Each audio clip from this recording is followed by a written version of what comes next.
Porto Nacional, 152 anos de emancipação política. Mas a história desse lugar começou bem antes, há mais de 2 séculos e meio. Uma história que está bem viva na memória de seus moradores. Porto, que já foi real, imperial, hoje é nacional. Tudo começou com os portugueses. A procura do minério do ouro era muito grande, então os portugueses, inclusive o meu tataravô, chegou de Portugal e morava aqui próximo à Carreira Comprida. E surgiu o povoado do Pontal, que ele foi um dos fundadores. Aí então veio o massacre dos índios. Os índios disseminaram um povoado aqui da Matança, que passou a se chamar Matança, e estendeu a sua fúria até o povoado de Pontal. E os remanescentes que sobraram do massacre correram. E chegando no rio, se lançavam na água. Aí o índio respeitava as águas e muita gente atravessou o rio a nado, outros de barco e se dirigiram para o povoado, para a cidade de Monte do Carmo. Aí então, alguns que ficaram, que não tiveram condição de ir, começaram a fazer os seus barracos, as suas casinhas aqui. Parte dessa história está nas ruas estreitas, nos becos, nos casarões antigos. Entre eles, o Caetanato, lugar que abrigou personalidades como Lísias Rodrigues e Eduardo Gomes. Por muito tempo também abrigou a educação portuense. A história do Porto se deu pelos 2 fatores importantes. Primeiro, pela educação direcionada pelos religiosos, pelos padres e pelas irmãs dominicanas, que hoje o colégio dela construído pelo coronel Frederico Lemos, hoje é o Caetanato. Caetanato, que fica na rua do Cabaçaco. Aí era uma várzea que tinha muitas cabaças, e aí foi uma das origens do nome Cabaçaco. Porto, da antiga Rua São José, depois Misael Pereira e agora Rua das Flores. Porto, da Rua do Paudólio e da Rua do Buracão, que dá acesso à Igreja São Judas Tadeu, fundada por Padre Luso, o santo dos portuenses. É difícil ter uma casa em Porto que não tenha o quadro do Padre Luso. Eu considero ele como um santo. E eu estava lá no seminário, caminhando com ele. O Padre Luso saiu do seminário para ir para o outro quartinho dele. E ele procurou o que é que o menino tinha que estava chorando. Eu falei, não, é porque o prego furou e está assim, desse jeito. E ele benzeu o menino. Quando foi de tarde já não tinha mais aquela roda vermelha, já tinha terminado. Considerei aquilo como um milagre, porque ele chorando e vermelho, no instantinho envermelhou, né? Eu ficava com medo de dar um teto. Ajudava os pobres. Se você desse um negócio para ele, na hora que logo chegasse uma pessoa ali, ele doava aquilo ali. Até hoje ele me ajuda. Na hora que eu estou agoniada, eu peço ele e ele me ajuda. Porto, também de Dom Alano de Nudé. Porto, da Catedral Nossa Senhora das Mercês, o principal cartão postal da cidade. Abrigo da religiosidade dos portuenses. Porto, do Colégio Sagrado Coração de Jesus, um dos pilares da educação que foi implantada pelas irmãs dominicanas. Em 1904, quando as irmãs chegaram, certamente nesta época havia uma precariedade e uma carência de tudo.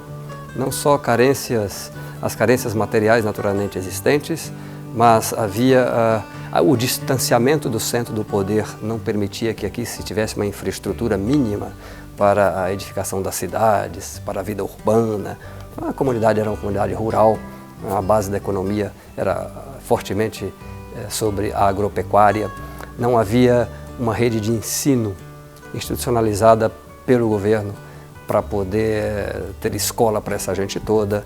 Então, os padres, em 1880 e alguma coisa, e as irmãs dominicanas, em 1904, chegaram encontrando esse contexto de completo abandono por parte do poder central das pessoas e dessas comunidades aqui ribeirinhas do Tocantins. Então elas chegaram neste ambiente de precariedade. Então a partir daí nós podemos estabelecer um marco entre o antes e o depois da chegada das Irmãs Dominicanas, certamente, porque elas se dedicaram prioritariamente à educação. Ora, isso é um divisor de águas, não é? E quem eram elas? As Irmãs Dominicanas, de uma linhagem francesa da congregação, vêm para Porto Nacional ensinar. Então, ensinar, interessante. Um ensino formal, mas também influenciar a vida das pessoas num estilo novo de vida, de como elas devem se relacionar com as demais pessoas, com Deus, com o mundo, consigo próprias. Então, houve uma mudança de paradigmas com a chegada das Irmãs Dominicanas a partir da sociedade. A sociedade mudou as suas referências, né? E, com o tempo, esses novos paradigmas, eles foram ficando cada vez mais enraigados e tornando pilares de uma nova sociedade nascente, trazido por essa cultura nova que chega com essas pessoas, que vem aqui com o propósito de ajudar as pessoas a serem educadas, né? Isso é muito interessante. A formação não era somente uma formação bancária, mas, sobretudo, um estilo de vida, né? Aí pautado pela religião, pela igreja. Porto Nacional guarda consigo e traz consigo o tom que foi trazido, imposto pela esta presença dominicana na comunidade, certamente, né? Você há de ver as nossas pessoas mais velhas, nossos avós, nossos pais, eles falam francês. Aprenderam aonde? Não viajaram. Não, eles tiveram suas bases aqui com as Irmãs Dominicanas, que isso era matéria de escola, isso era uma exigência. Eles falam latim, têm noções disso. E imagine isso nesses sertões de Brasil, no século passado, né? A inovação que isso traz e a consequência disso na história, né? Então, quando se diz que Porto Nacional é uma cidade berço da cultura, o que significa isso? O significado está nas pessoas que nós encontramos hoje e trazem consigo essa carga cultural que tem suas raízes na formação trazida pelos dominicanos e pelas dominicanas aqui em Porto Nacional, né? E isso tem uma incidência em toda a sociedade tocantinense. Vieram a cavalo e foram muito bem acolhidas aqui em Porto Nacional. E começaram o trabalho assim, com muita dificuldade, porque era difícil o transporte.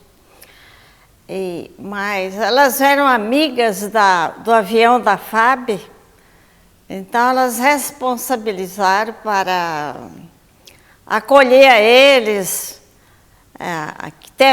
fizeram até uma casa para eles hospedarem na frente do colégio, e a FAB trouxe todo o material essencial para construir esse prédio, e elas... Eu vejo assim que essas irmãs que nos antecederam, muito inteligentes, construíram um colégio assim de futuro. Porto, que ainda tem muitas histórias para contar pelos seus próprios personagens, como é o caso do seu Hilário, 93 anos, o homem que durante 25 anos, de 1945 a 1970, transportava documentos, dinheiro e até ouro de Porto para Natividade e até Dianópolis. Seu Hilário lembra como hoje. Eu trabalhava por rematante do Correio, né? Ele que me pagava a viagem. Aí, quando tratava tal dia, eu ia, pegava a viagem, vinha, quando voltava, já tinha outro lá para cá. Vim lá para aqui, 3 dias, 3 e meio, no inverno, mês que ia até 4 dias. Tem uma ocasião que eu gastei 7 dias lá aqui, sempre invernado, o rio tudo cheio, deixava passar. Desde que eu preciso nadar, eu tenho com muita dificuldade. É Deus e eu. Deus e eu. Naquela época ele fazia muita falta, a gente mexia com roça, lavoura, né? E muitas das vezes passava do tempo de colheita, né? Teve uma vez que ele levou 8 gramas de ouro de Natividade a Dianópolis. Era muito difícil. Para hoje, graças a Deus alcancei. Hoje, esse período que nós estamos vivendo, né? Era muito difícil. Por causa de suas tradições, suas histórias, Porto vive nas alturas, capital da cultura e da aviação. É porque o povo de Porto Nacional é ousado demais. Pra você ter uma ideia, em 1957, o ano em que foi fundado esse aeroclube, passaram-se apenas 50 anos depois da invenção do avião. Ou seja, Santos Dumont voou em Paris em 1906 e 50 anos depois o povo de Porto Nacional já achava que podia ensinar a voar e funda este aeroclube. E, evidentemente, que com o passar do tempo, a presença de Dom Alano e a forte ligação dele com o brigadeiro Eduardo Gomes, começou a viabilizar a presença da Força Aérea em Porto Nacional. Eduardo Gomes ainda era tenente quando eles se conheceram. E essa união dos dois, né, essa união de forças para o desenvolvimento do Tocantins, fez com que eles estabelecessem a rota do Tocantins aqui com o Correio Aéreo Nacional. E começou a ter, então, uma linha regular de aviação civil em Porto Nacional, já no início da década de 40, década de 50. E o resultado é esse. Todas as famílias de Porto Nacional têm 1, 2, 3 aviadores, de uma forma muito comum e corriqueira. Porto Nacional, cidade que todo portuense tem um sonho de administrar. Eu, por exemplo, a vida inteira sonhei em administrar Porto Nacional. Eu engraxava sapato na nossa cidade histórica, ficava esperando o povo sair da missa para na porta da Nova Vida ali, nós começarmos ali a nossa procura pelos nossos clientes. Aonde eu engraxava ali, engraxava na porta do Amazonas Hotel, em frente à Praça do Centenário, engraxei sapato no aeroporto e, enfim, naquela época nós tínhamos um sonho de fazer de Porto Nacional uma cidade que pudesse ser agradável a todos nós, amigos e amigas.